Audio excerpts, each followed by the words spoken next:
On s'en fout de l'université. Laissez nos enfants se déployer au Canada. Ça, c'est le titre de la vidéo que je vais faire aujourd'hui. Quand on quitte l'Afrique et les Caraïbes, c'est important de se baser sur les diplômes parce que tu auras plus de chances de réussir dans une société qui est basée sur tout ce qui est administration, qui est basée sur tout ce qui est dans la gestion, mais qui n'est pas basée dans la création de richesses, qui n'est pas basée dans l'industrialisation. Ça encore, c'est compréhensible. Mais tu ne peux pas venir dans un pays qui est le Canada, qui est continuellement en construction, qui est continuellement dans l'innovation, qui est continuellement dans les nouvelles choses. Les nouvelles choses qui ne demandent pas des diplômes universitaires. Les nouvelles choses qui demandent, ok, la créativité. Les nouvelles choses qui peuvent faire en sorte que beaucoup de gens changent leur carrière, qui étaient des universitaires pleins, pour aller faire une formation de 6 mois, de 1 an, pour devenir des gens qui sont même plus que des universitaires.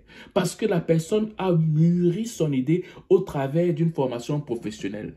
Et tu imposes à tes enfants de faire l'université parce qu'il faut qu'on le respecte dans la société. Parce que l'université, ça donne plus de chance. C'est des bêtises que vous mettez dans la tête de vos enfants. Et vos enfants vont vous en vouloir. Pourquoi? Parce que vous avez tué leur talent. Parce que vous avez tué le potentiel dans l'œuf. La notion d'université a son importance que si le potentiel de ton enfant va dans ce sens-là. Je vais recommencer. La notion d'université a son importance en Amérique du Nord que si le potentiel de ton enfant va dans ce sens. La notion de l'université a son importance que si le système dans lequel tu te trouves exige l'université. Si par exemple tu es en Afrique, si par exemple tu es en France, ou dans la conception sociale, ça passe par l'université pour avoir beaucoup plus de débouchés en société, je ne dirais pas ça. Mais tu ne peux pas être au Canada, tu ne peux pas être aux États-Unis, où, je vais dire, une idée peut être, peut être mûri par une formation professionnelle et tu gagnes 1000 fois mieux que celui qui est universitaire et tu imposes quand même à ton enfant de faire l'université alors que ton enfant est brillant dans la mécanique, alors que ton enfant est brillant dans la restauration, alors que ton enfant est brillant dans tout ce qui est génie, dans tout ce qui est programmation.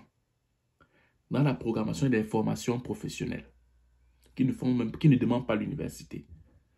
Dans la restauration et des formations professionnelles qui ne demandent pas l'université. Ça ne veut pas dire que ton enfant ne va jamais faire l'université. Il faut que tu comprennes la nuance. Ça veut dire que si tu accompagnes ton enfant dans sa flamme, il est déjà dans son domaine. Peut-être que plus tard, pour pouvoir gérer, amener à un autre niveau sa business, il va faire l'université. Mais pour débuter dans la vie, il n'a pas besoin de l'université. J'insiste sur ça. Pourquoi? Parce que beaucoup d'entre nous ont tué le destin de nos enfants à cause de l'histoire de l'université là. À cause de l'histoire de l'université là. Ça me fait penser à un ami avec qui on a fréquenté. Cet ami, il était au secondaire. Quand on a fini le secondaire, ben lui, il a décidé de faire une formation professionnelle parce qu'il aimait conduire les gros engins de construction et tout ça là. Fait qu'il a fini son secondaire. Ben, il est parti faire une formation au niveau de la construction de gros engins. Ok, fait qu'il a fait ça. Fait pendant que nous on partait au cégep, après on est parti à l'université. Mais lui, en fait, il a eu le temps d'apprendre à conduire des engins. Après, il a acheté un engin, 2, 3. Puis après, il est devenu chef d'entreprise. Mais quand tu finis ton université, c'est lui qui t'embauche. Hein. Pourquoi? Parce qu'il a l'expertise. Et pourquoi? Parce qu'il a aussi la politique de ses moyens. Fait il sait acheter des engins. Il a commencé à embaucher des gens. Parce que ça, c'était son couloir. Ça veut dire que si lui partait à l'université, plus jeune, qu'est-ce qui se serait passé? Ça aurait tué le potentiel dans l'œuf et il n'aurait peut-être même pas accompli ce qu'il avait fait quand il était plus jeune. Mais est-ce que ça veut dire qu'il ne va jamais à l'université? Non.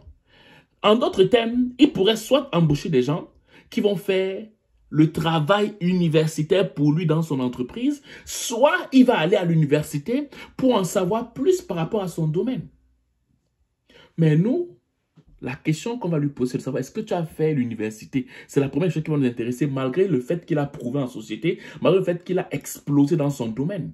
C'est plus ça. Est-ce que tu as fait l'université? S'il n'en a pas fait, oh non, non, non, tu n'es pas important, même si tu as réussi dans la vie. Nous, dans la communauté afro-caribéenne, on regarde plus au diplôme qu'aux résultats en société. Ça veut dire que quelqu'un peut-être a réussi en société, mais il va toujours être en dessous des autres qui ont échoué en société, mais qui ont des diplômes universitaires. C'est comme ça que nous, on perçoit la vie. Et si on continue comme ça, là, non seulement on va détruire le potentiel de nos enfants, mais nous aussi, on va toujours demeurer dans l'aigreur. Pourquoi? Parce qu'on va se dire que nous, on est universitaire. Mais ce n'est pas normal que celui qui n'est pas universitaire a ce type de résultat. Donc, je fais simplement cette vidéo pour dire quoi? L'université, c'est important, mais pas pour tout le monde. L'université, c'est important, mais ce n'est pas le chemin de succès de tout le monde. Donc, il faudrait qu'on apprenne ça dans notre communauté afin de ne pas court-circuiter le destin de plusieurs de nos enfants. Afin que nous-mêmes, qui avons fait l'université en Afrique ou dans les Caraïbes, de se dire que peut-être que mon chemin au Canada ne passe pas forcément par l'université.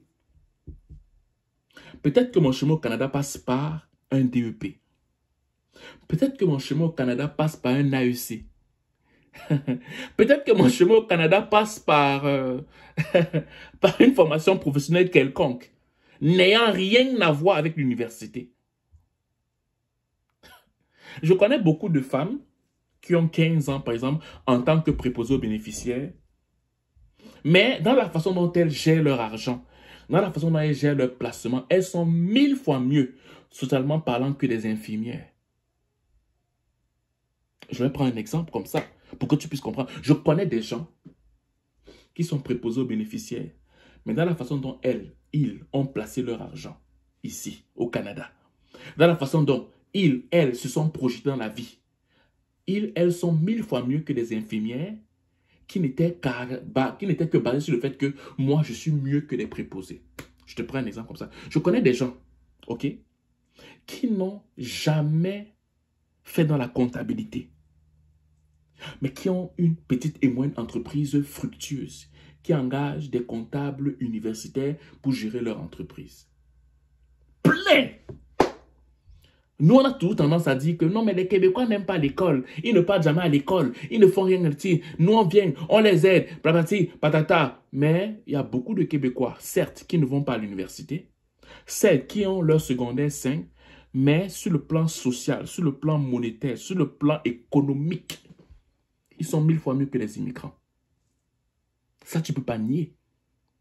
Donc, pour conclure, arrête de vénérer l'université. Arrête de court-circuiter le destin de ton enfant parce que tu dis que tu veux l'université.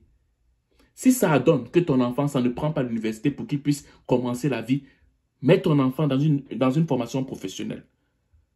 Mets ton enfant dans une formation professionnelle parce que c'est peut-être ça le déclenchement de sa vie pour peut-être aller à l'université plus tard pour juste mûrir ce qu'il avait déjà commencé en fait. Voilà. Donc, c'est cette vidéo que je voulais faire. J'espère qu'elle va t'aider. Je te souhaite de passer une excellente journée ou une excellente soirée, dépendamment du lieu où tu m'écoutes. Ciao.